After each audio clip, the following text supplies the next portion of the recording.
March 27ஆம் தேதிக்குரிய அனுதின பரலோக மன்னா. நான் அவர்களுக்காக வேண்டிக் கொள்கிறேன்.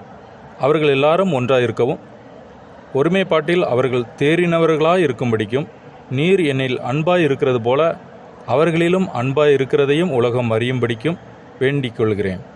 யோவான் 17ஆம் அதிகாரம் 9 மற்றும் 20 முதல் 23வது வசனங்கள் வரை. வசனத்திற்குரிய விளக்கம். இது எப்படி இருக்கும் என்று திகைப்புடன் நாம் கேட்கக்கூடும். நம் இரட்சகர் தம் பிதாவோடு பூரண இணக்கமுள்ளவராகவும் அவர் மகிமையை பிரதிபலிக்கக்கூடியவராகவும் இருந்தார். நாம் பாவிகளாய் நம்மில் அன்பில்லாதவர்களாய் அவரை போல இருக்க முடியாது. ஆகிலும் நாம் கழுவப்பட்டு சுத்திகரிக்கப்பட்ட பின் பூரணமற்ற நம்மை அவருடைய பார்வையில் பூரணராக செய்து நம் இருதயத்தை ஆராயக்கூடிய அவரிடம் ஒன்றுபடுத்துகிறார்.